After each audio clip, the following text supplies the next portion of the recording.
கற்பனை நகரமான கன்சாரில் தேவாவும் வரதாவும் சிறுவயது நண்பர்கள். இருவரும் ஒருவருக்கொருவர் உயிரையே கொடுக்கும் அளவுக்கு நெருக்கம். வரதாவின் தந்தையால் தேவாவின் குடும்பத்திற்கு பிரச்சனை வரும்பொழுது நண்பனுக்காக தன் அப்பாவையே எதிர்க்கிறார் வரதா. நீ எப்போது அழைத்தாலும் திரும்பி வருவேன் என்ற வாக்குறுதியோடு கன்சாரை விட்டு தன் தாயுடன் தப்பி செல்கிறார் தேவா. பல வருடங்களுக்கு பிறகு தன் தாயின் அஸ்தியை கரைப்பதற்காக அமெரிக்காவிலிருந்து தன் தந்தைக்கு தெரியாமல் இந்தியாவுக்கு வரும் ஆத்யாவை ஒரு கும்பல் துரத்துகிறது. அந்த கும்பலிடமிருந்து ஆத்யாவை காப்பாற்றி தனது கண்காணிப்பில் வைத்து பாதுகாக்கிறார் தேவா. ஆனால் தேவாவை எந்த தகராறுக்கும் செல்ல விடாமல் கட்டுப்படுத்தி கொண்டே இருக்கிறார் அவரது தாய். தன்னை துரத்தும் கும்பல் யார் என்ற கேள்விக்கான தேடலில் ஆத்யாவுக்கு தேவா வரதா பற்றிய ஃப்ளாஷ்பேக் தெரியவரும். சுதந்திரத்திற்கு பிறகு இந்தியாவின் அரசியலமைப்பு சட்டங்களுக்கு உட்படாத தனி ராஜ்யமாக திகழ்ந்து வரும் கன்சார் நகரத்தின் அரசர் ராஜ மன்னர் தனது மகனான வரதாவை அடுத்த அரசனாக அறிவிக்க நினைக்கிறார். அவரது இந்த முடிவு கன்சாரின் அமைச்சர்கள் மத்தியில் கடும் கோபத்தை ஏற்படுத்தது. ஆட்சியை கவிழ்க்கவும் வரதாவை கொல்லவும் உலகம் முழுவதிலும் இருந்து பல்வேறு படைகளை வரவழைக்கின்றனர். ஆனால் வரதா இத்தனை படைகளையும் எதிர்க்க தனது சிறுவயது நண்பன் தேவாவை அழைக்கிறார்.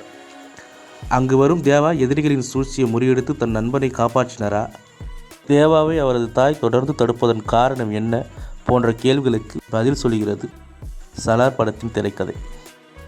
இருள் படர்ந்த ஊர், கரி படிந்த மனிதர்கள், பகலையே இருட்டாக காட்டும் ஒளிப்பதிவு, பிரதான கதாபாத்திரங்கள் முதல் ஒரே ஒரு காட்சியில் தலை காட்டுபவர்கள் வரை பேசும் பில்டப் வசனங்கள் கேஜிஎஃப் படத்தை நினைவுபடுத்தினாலும் ஆடியன்ஸ் மத்தியில் வெகுவாகவே ரசிக்கப்படுகிறது.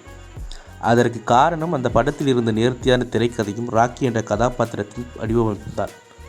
ஆனால் அதே பில்டப் வசனங்கள், அதே டெய்லர், அதே வாடகை என அனைத்து அம்சங்களும் சலார் படத்தில் இருந்தும் அவை அனைத்தும் தொடக்கம் முதல் இறுதி வரை ஓவர் டோஸாகவே இருக்கின்றன. படம் தொடங்கும் பொழுதே பில்டப் வசனங்களும் தொடங்கிவிடுகின்றன. இயக்குனரின் முந்தைய படங்களில் ஹீரோவை பற்றி ஹீரோவை சுற்றி இருப்பவர்கள் தான் பில்டப் கொடுப்பார்கள். ஆனால் இதில் ஹீரோவுக்கு மட்டும் பில்டப் கொடுத்தால் பரவாயில்லை, ஹீரோவின் அம்மா, ஹீரோவின் நண்பன் என படத்தில் வரும் ஒவ்வொருவருக்கும் பில்டப் வசனங்கள் எரிச்சலை ஏற்படுத்துகின்றன. பிரசாந்த் நீலின் யூனிவர்சலில் இயல்பான மனிதர்களே கிடையாதா என்ற கேள்வியையும் எழுப்புகிறது. ஒரு கிளாஸ் தண்ணீர் கேட்கும் போது கூட அடி தொண்டையால் கத்தி முகத்தை சீரியஸாக வைத்து கொண்டுதான் பஞ்ச் பேசுவார்களா என்ற கேள்வியும் எழுகிறது. மேலே குறிப்பிட்ட அனைத்தும் இயக்குனரின் முந்தைய படங்களிலும் இருந்தாலும் அது ஒரு குறையாக துடித்து கொண்டு தெரியாத காரணம் படத்தை ஓரளவுக்கு தாங்கி பிடித்த திரைக்கதை தான். ஆனால் சலார் படத்தில் அது முற்றிலுமாக இல்லாததால் இந்த வெற்று பில்டப் வசனங்கள் எல்லாம் சுத்தமாக ஒட்டவே இல்லை. ஒரு சிம்பிளான கதையை ஏன் இப்படி தலை சுற்றி தூக்கு தொடுவது போல சொல்ல வேண்டும் என்ற கேள்வியும் எழுகிறது. படம் முழுக்க அவசியமே இல்லாத கண்மூடித்தனமான அதீத வன்முறை சலிக்க வைக்கிறது. பிரபாஸ் தன் கல்லின் படும் அனைவரையும் கத்தி கடப்பாரை கொண்டு சகட்டு மேலைக்கு போட்டு தள்ளி கொண்டே இருக்கிறார். படம் முடியும் பொழுது தோராயமாக 1,00,000 பேரை அவர் கொண்டிருப்பார் என்று தோன்றுகிறது. அடுத்த பாகத்தில் இது இன்னும் அதிகமாகலாம் என்ற அச்சமும் மேலோங்குகிறது. படத்தில் பிரபாஸ் பேசும் வசனங்களே ஒரு A4 ஷீட்டில் கால் பக்கத்தில் எழுதிவிடலாம். முகத்தை சீரியஸாக வைத்துக்கொண்டு அடித்து கொண்டும் கொலை செய்து கொண்டும் இருப்பதால் நடிக்கிறதுக்கு அவருக்கு நேரமே இல்லை. பிருத்திவிராஜ், ஈஸ்வரி ராவ், ஸ்ருதிகாசன், ஜெகபதி, ஸ்ரேயா ரெட்டி கிட்டத்தட்ட படத்தில் நடித்த அனைவரின் நிலையும் இதேதான். பாபி சிம்காவின் கதாபாத்திரம் மட்டும் ஓரளவு வலுவாக எழுதப்பட்டிருக்கு. படத்தில் வைக்கப்பட்டுள்ள எமோஷனல் காட்சிகளும் எந்தவித தாக்கத்தையும் ஏற்படுத்தலை. படத்தில் வரும் கதாபாத்திரங்களை எல்லாம் ஞாபகம் வைத்துக் கொள்ளவே சிரமப்படும் அளவிற்கு படத்தில் லட்சக்கணக்கான பேர்.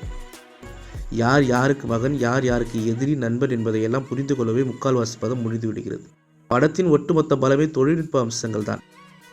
அதிலும் கலை, இயக்கமும் VFXும் பாராட்டப்பட வேண்டியவை. கன்சார் தொடர்பான காட்சிகளிலும் அதன் பின்னணியிலும் படக்குழுவின் உழைப்பு தெரிகிறது. புவன் கவுடாவின் கேமரா அதே KGF பாணியில் ஒளிப்பதிவை சிறப்பாக செஞ்சிருக்கு. ரவி பஸ்ரூரின் பாடல்கள் சுமார் ரகம். பின்னணி இசை ஆக்ஷன் காட்சிகளில் கை கொடுத்திருந்தாலும் தொடர்ந்து ஒரே போன்ற இசை தலைவலியை தருகிறது. அன்பறிவின் ஆக்ஷன் காட்சிகள் தரம். படத்தின் இரண்டாம் பாதியின் நீளம் பெரிய மைனஸ். முதல் பாதி கூட ஆங்காங்கே சில நல்ல ஆக்ஷன் காட்சிகள் இருந்ததால் தப்பித்தது. ஆனால் இரண்டாம் பாதியெல்லாம் இடைவிடாத ஆக்ஷன் காட்சிகள் நம் பொறுமையை ரொம்பவே சோதிக்கின்றன. படத்தின் இடையிலேயே பிரபாஸ், பிருத்திவிராஜ் எதிர்காலத்தில் எதிரியாக மாறிவிட்டார்கள் என்று சொல்லிவிட்டு கிளைமேக்ஸில் அதற்கான குறிப்புகள் எதுவுமே வைக்காமல் எந்த தைரியத்தில் இரண்டாம் பாகத்துக்கு லீடு கொடுத்தார்கள் என்று தெரியவில்லை. பேன் இண்டியா படங்கள் நாடு தழுவிய வெற்றி அடையும் பொழுது அதற்கு அடுத்த படத்தில் அதைவிட பெரிய வெற்றியை கொடுக்க வேண்டும் என்கிற அழுத்தம் அந்த படங்களின் கதாநாயகர்களுக்கு ஏற்படுகிறது. பாகுபலி வெற்றிக்கு பிறகு என்னென்னவோ செய்தும் பிரபாஸை விடாமல் துரத்துகிறது இந்த பேன் இண்டியா சாபம். அடுத்த படத்திலேயாவது திரைக்கதைக்கும் கதாபாத்திரத்திற்கும் முக்கியத்துவம் கொடுத்த ஒரு சராசரி மனிதனாக நடித்தால் மீண்டும் பழைய வெற்றிகளை அவரால் சுவைக்க முடியும்.